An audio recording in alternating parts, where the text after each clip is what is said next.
Ada sebuah buku lama yang menarik untuk kita kupas ulang. Buku tersebut berjudul How to Swim with the Shark Without Being Eaten Alive, yang kalau diterjemahkan secara bebas adalah bagaimana bisa berenang dengan hiu tanpa dimakan hidup-hidup. Arti sebenarnya dalam buku tersebut adalah perusahaan raksasa atau kapitalis atau individu kapitalis yang punya nickname sebagai shark. Shark itu adalah binatang yang haus darah, kejam, tega, melakukan hostile takeover, pengambilan alihan paksa tanpa belas kasihan pada pemilik lama. Kita semua tahu di negara demokrasi yang mengambil sistem liberal seperti Amerika, berkali-kali kita menyebutkan bahwa Amerika adalah negara swasta, sehingga kendali ekonomi semuanya dipegang swasta. Karena mengadopsi pasar bebas, maka siapa yang kuat dia yang menang. Hukum rimba yang dipakai. Di sini saya tidak setuju. Negara harus turun tangan. Bukan free market yang dipromosikan karena hukum rimba, tetapi fair market karena berdasar kesamaan peluang dan win-win solution. Kita lanjut ke pasar kapitalis liberal yang bebas. Karena mereka kuat, mereka bisa makan perusahaan-perusahaan kecil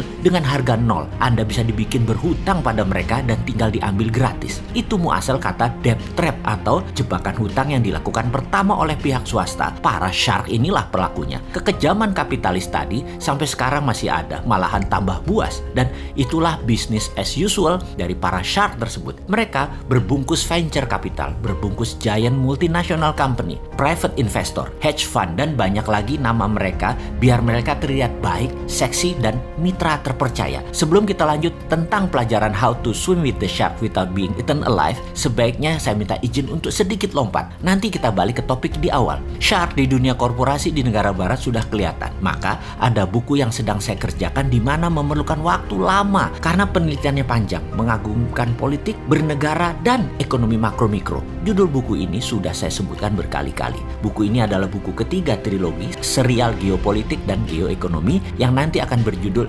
Redraw Maps. Dengan tagline kecil di bawahnya adalah Mari Bung Rebut Kembali. Dan ada second tagline, yaitu bagaimana berenang dengan Amerika dan Tiongkok tanpa Indonesia dimakan hidup-hidup. Agak nyeleneh judulnya, karena saya menganggap Indonesia saat ini sudah dimakan hidup-hidup oleh keduanya selama 7 presiden. Maaf sekali ya, maaf. Ini sebuah tulisan berdasarkan studi panjang, 3 tahun hingga saat ini. Oke, kita tidak membahas bukunya, namun informasi kali ini kita akan memberikan pemahaman dasar bernegara ala Forza Panarata, yaitu nawacitanya Mardigo Nation. Kita nomor 1 itu anti negara berbisnis. Jadi kita anti BUMN. Jelas, dan kita tegaskan sekali lagi. Kita sangat mendukung swasta, terutama bottom of pyramid, UKM, buruh, dan petani. Kita juga tegaskan kita mendukung fair trade, pasar yang adil, bukan pasar bebas yang pakai hukum rimba. Di mana shark pasti ada, namun memakan yang kecil dan lemah tidak semudah itu karena dilindungi peraturan atau kebijakan negara. Shark Indonesia akan kita bantu memakan perusahaan di luar Indonesia dan milik asing. Dan itulah yang namanya hacking growth bernegara ala Nawacita Forza Panarata. Kita akan jadikan Indonesia negara swasta. Negara hanya regulator. Negara bukan lagi operator aktif kecuali 3 hal dalam masalah fiskal,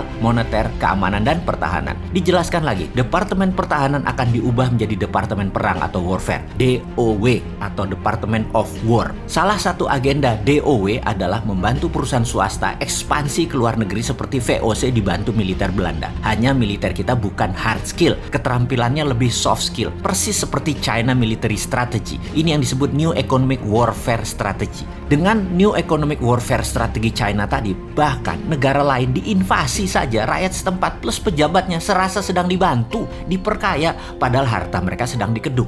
Itulah military soft power yang saat ini diperlakukan oleh China. Dan banyak yang tidak mengerti hal beginian. Tapi nggak apa-apa lah, udah kejadian. Kita kembali ke sejarah VOC yang kalau kekayaannya dijumlah sama dengan kekayaan Amazon, ditambah Facebook, ditambah Google, ditambah Microsoft. Dan itu adalah kekayaan VOC.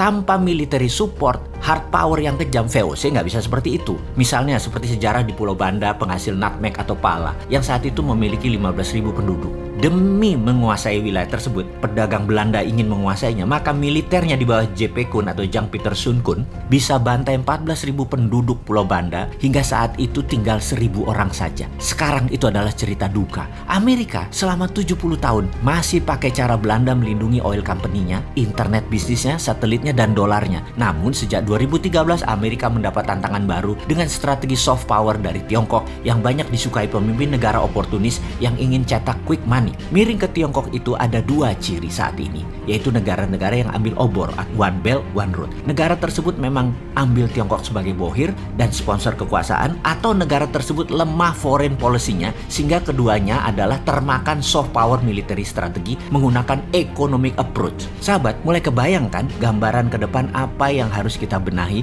dari cara kita bernegara. Kita harus menyempurnakan, kita harus pinteri pengusaha, politikus, dan penguasa saat ini. Setuju kan?